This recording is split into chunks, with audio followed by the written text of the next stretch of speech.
G'day, it's Ian slash Widowmaker here.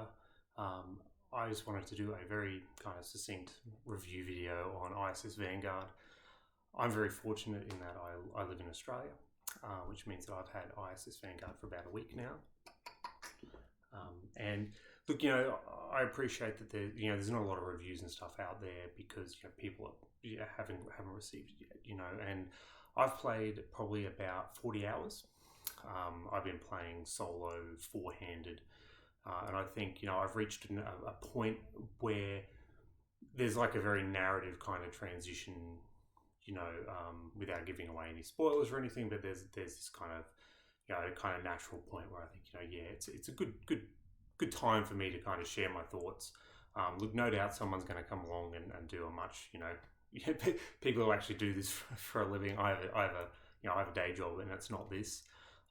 So I'm kind of just putting this together because I have played it a lot, and I know that with the Pledge Manager opening, there were some people who were sitting on the fence that might be interested, in hearing my thoughts. Obviously, if you've got any questions or you disagree with anything, just pop them in the comments below. I'll reply. I'm going to steer clear of anything, any kind of storyline stuff in this because obviously I don't want to spoil it for anybody. So yeah, look, just so you know, I've got the gameplay all in, so the Dreadnought or something, I think that was called. So no sun drop, so I'm not gonna comment. I have no strong feelings either way on that. But no neoprene mats, no section box, no fancy dice or anything like that. So I'm just going to talk about gameplay, and I can't really comment on like the upgraded dice. I know people,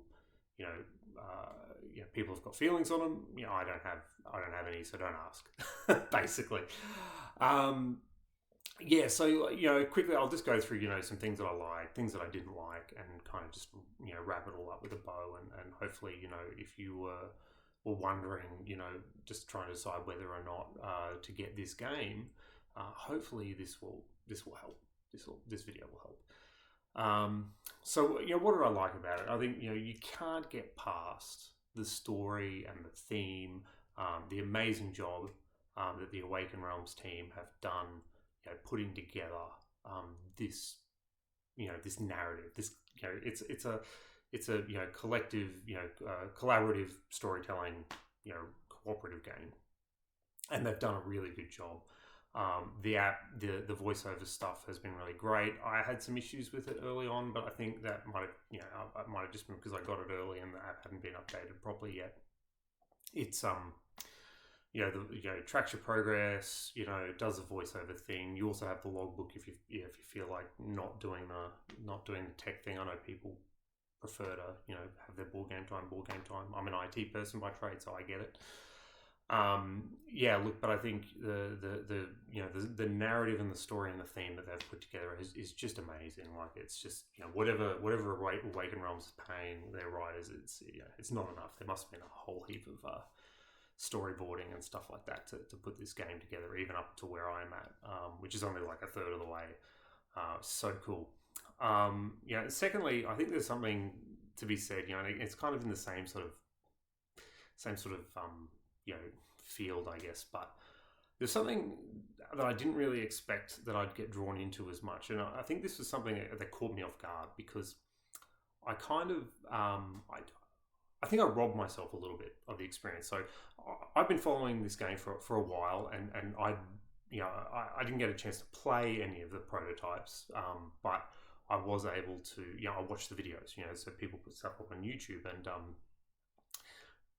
because a lot of that stuff hadn't changed, I kind of moded through it. And to do that, I really robbed myself of the experience. I think, because everything in the game is abstract, right?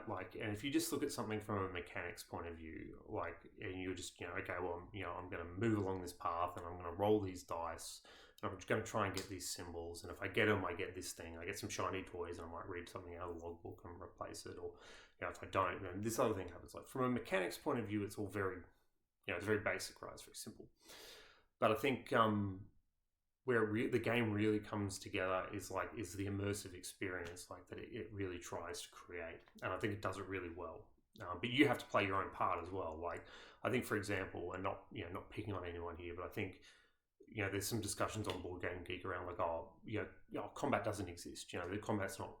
There's no combat in the game. It's like, well, that's not really true. If you're rolling, if you're rolling, making a dice check, and you need, a physical, which is like the red strength symbol, and the defense, which is the red shield symbol. If you need those two symbols to succeed at your check, I don't think you need to put too much grey matter into to thinking about what's actually going on there. That's combat. Is it a tactical shooter? Are you upgrading your security guy's laser gun? No, you're not. But I think there are elements, there are threats you need to combat. There are even like points of interest and stuff like that you interact with in ways that can be construed as combat. And so I think you really need to kind of immerse yourself into it to kind of get that kind of experience. And I think the rewards are there if you do that. And I think definitely what I've decided to do in my own game is I've really slowed it down. Like I'm not not trying to smash out as much gameplay as not trying to do as many planetary exploration phases as possible. Even for planets that I've been to before, because different stuff happens.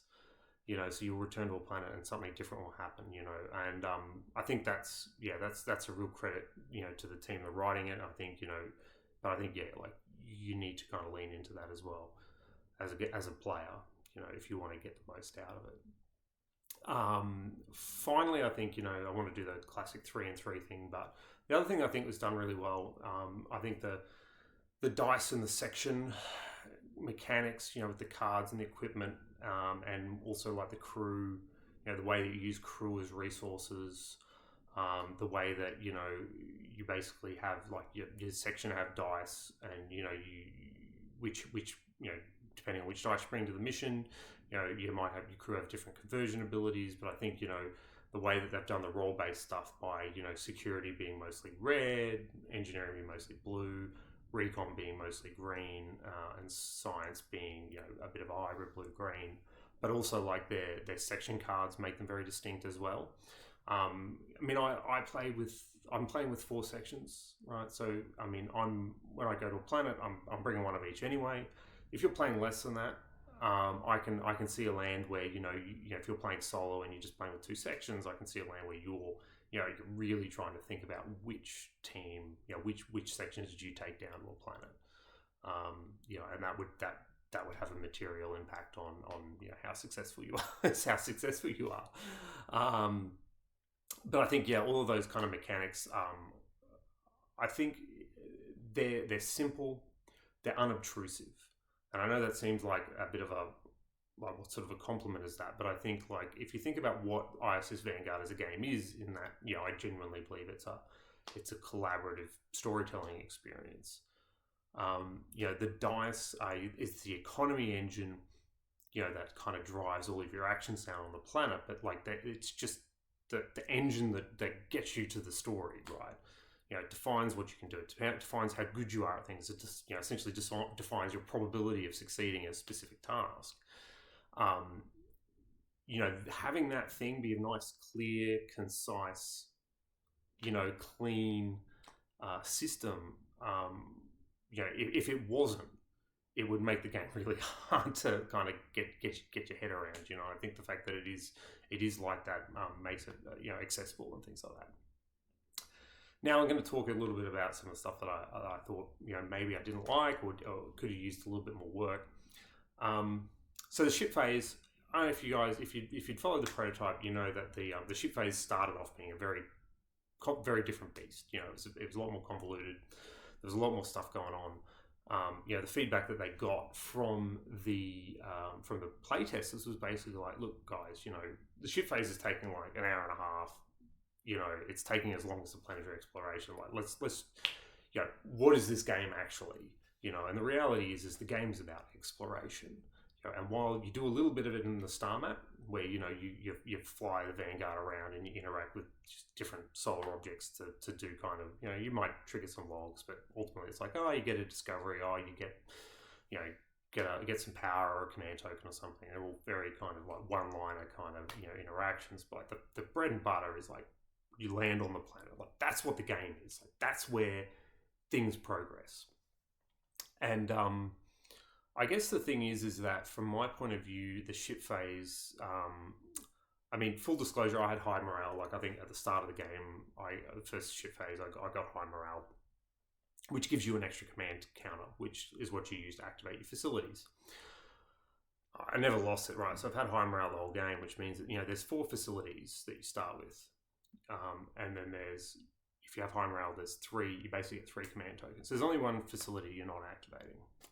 And without getting too much into the detail, like there are a couple of facilities that you're quite happily to do every second phase anyway. So, the reality is I didn't really feel like I had to make any interesting choices in the ship phase. Like there's a lot of stuff in the out of the research and the production stuff that is very, very clearly just about controlling your progress in the game, or like driving your progress, which is probably better. Is that, for example, it's just about like, obviously keeping the tempo, like stopping you from like basically finishing the tech tree or never leaving the first system.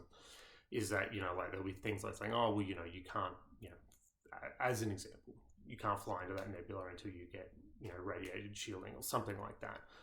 And that'll be like a tech card or something like that. So basically like the ship phase drives you to the, like keeps the narrative moving, or like it's a MacGuffin, like it just keeps you going. But the cool stuff and the interesting decisions and things like that really happen on the planetary phase. Like I don't feel like the ship phase really it's an important thing to have, but I haven't really felt like I've had to make an interesting decision there about choosing between one or the other, or making making a material difference in what I'm doing. So it's that. Second thing I think could have been done a bit differently is the interaction between the crew stuff. So the thing about the sections is you get 9 crew total, and those crew are like 2 level 3s, 3 level 2s, 4 level 1s. And you can't promote if there's no empty sleeve, right? So it's like a corporate gig, right? Basically you can't get promoted until someone dies. Now, the problem with that obviously comes down to the fact that if you've got you're going to have 4 rank 1 people, and you're going to use those people to do things in the ship phase, like deal with situations on the ship, rush some research, rush some production, do some things, like do stuff. Now, the thing is, like, you don't engage with that. And it's made worse by the fact if you read the personnel files, like if you do it as written, I've been doing it differently, I've house ruled it, right? But if you do it as written, you don't even get their personal mission until they're rank 2.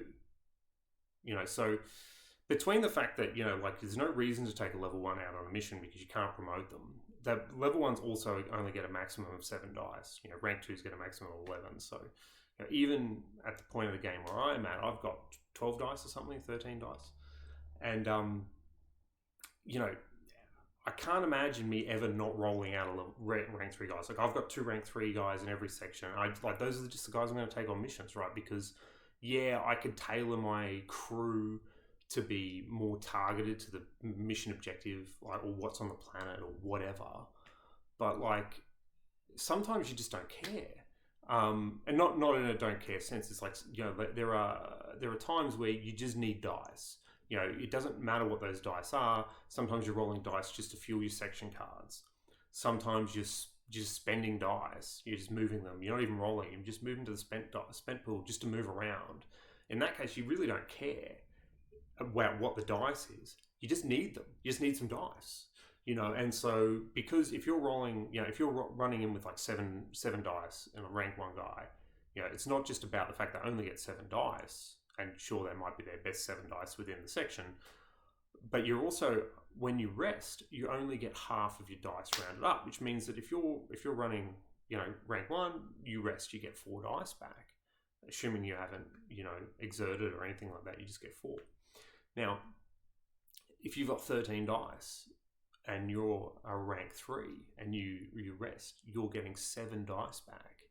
And like, yeah, sure, like some of those dice will be pointless because they'll be like basic dice for colors that you don't have conversions for, but it doesn't matter.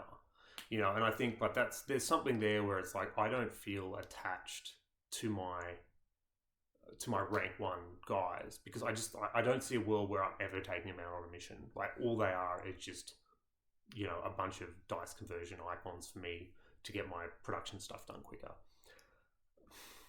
I don't know. Like I don't know if it's something you can fix. I think it's just something that I was really hoping to be really kind of invested. I'm not. Yeah. Look, the last thing I'll probably point out that it's probably not great. It's not bad. It's just it is what it is. Is that this game, ISS Vanguard, is going to have the legacy, same sort of problem as legacy games. Now, cool your jets. Okay, I played 40 hours. They haven't told me to eat a card or anything like that. It's not a legacy game. The book itself says this is how you reset it. But the thing is that this game, like, it takes a long time to play. And because of the way the game runs, and you're adding things to the ship book, you're removing cards from the game, you're recruiting, from a deck of cards, you're adding stuff to armories and things like that. There is no land where you've got a single box of ISS Vanguard and you're running multiple games at the same time.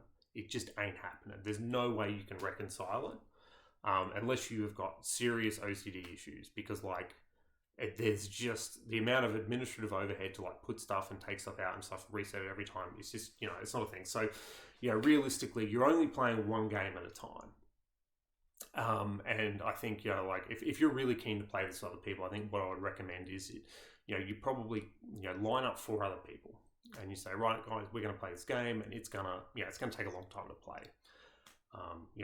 Full disclosure, we'll be here for 12 months probably, playing it once a week, whatever.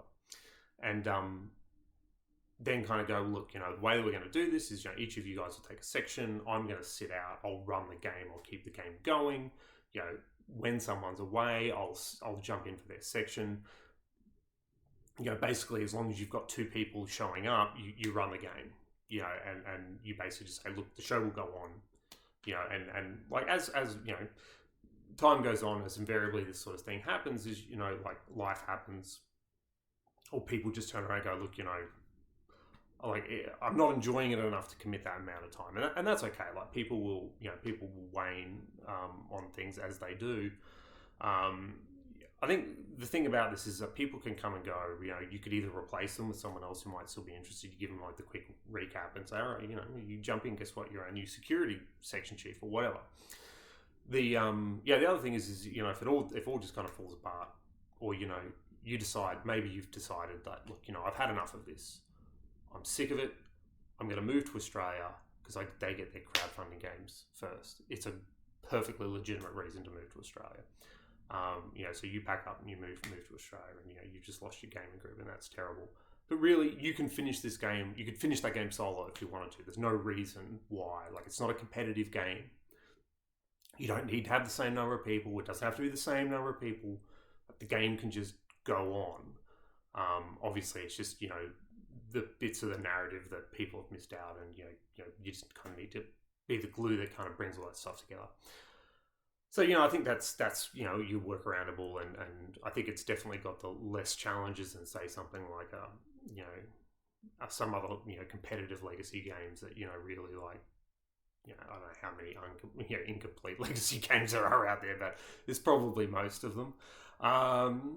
So look, just to wrap up, mindful of time and all that sort of stuff, I think what I can say about ISS Vanguard, I'm obviously really enjoying it. Okay, so I'm going to put my hand up and say, look, I love this game. I enjoy it a lot. I need to, I want to slow down and enjoy it more. That's part of me. But I think one thing that I can say, I've got dozens of board games, many dozens, right? It's a thing, and often you'll have a board game, or you'll look at your board game shelf and you'll be like, I've got I've got this game and I've got that game, and realistically, they compete for the same space. Like you go, oh, I've got 4 dungeon crawlers or something, and really, if I want to sit down and play a dungeon crawler, it becomes a question about, do I want to play something that's Star Wars themed? Do I want to play something that's D&D themed or whatever? But ultimately, they're in a competing space. I don't think ISS Vanguard does. I've not seen a game like this one. It is cooperative. It's like a collaborative storytelling thing, and I think that's something special. And I think the Awakened Realms guys have like gone out of their way to make something special, make something different. And I think that's what I can say. The game is abstract. Like I mentioned earlier, is like you really are benefited if you can use your imagination. That's what I'm saying about slowing down. Is like, I think if you can take the time to really immerse yourself in what's going on around you, I think the game, like if that's something you enjoy and something that you can do, I think that really will enrich your experience. I think if you're the sort of person who likes playing like a tactical shooter, top-down tactical shooter board game type thing, like I'm thinking things like, there's like a Gears of War board game or a Doom board game or things like that. They're very, very, which, have you got the double barrel or the machine gun sort of game, and this game is not that. I don't, if you're into that sort of thing, this probably won't be your favorite game. Does it have I think the reality is like, does it have a place in your board game library? Well, I think the argument is I think it has a place in everyone's board game library, because I don't think that there's a game out there that's like this. And I think that's definitely something, but I guess, like, be aware, like when you get into this, like it is it's a long play, it is the sort of thing that, people could get exhausted on, particularly if you find yourself going back to the same planet a few times. If you're playing once a week, people can kind of weary of that. Look, but yeah, I think, look, I recommend, having a good look at ISS Vanguard for anybody. I'm just, like, leave us a comment below if you disagree with any of this. I'm not going to be offended. It's just it's the Aussie way, I guess. We don't really get offended about what people think about us. So if you disagree or you agree, just plop it down there. I'm thinking about, there's actually there's a booklet in the box called the Operations Manual, which kind of lets you do like one-off kind of missions. I'm thinking about doing one of those and recording it because it's not really spoilery. They're kind of like done as like an adjacent. They're kind of like one-shots. So I'm thinking about doing something like that with, so I'll have my crew that I have and the, section dice and everything like that, but I might, kind of like just do a segue and do a mission like that, so I can potentially show how it plays without giving away any story, because I think the whole idea with those sort of things is they do that. I don't know, let me know. It'll be a little bit of work to set up for me because it's not, as I said before, this isn't what I do. So, look, thank you so much if you've made it this far. And yeah, I hope everyone, everyone who's already backed and who's, basically sitting there checking their post box every day or their emails for their shipping notification, I hope you get it soon. If it's ISS Vanguard has exceeded my expectations, so I hope you really enjoy the game as well. And if you're just following along because you're not sure whether you want to back it, there'll no doubt be other creators who are more professional will come along and do reviews. This is just me having a bit of a chat. So look, thanks very much for your time, guys. Keep doing space things. Bye.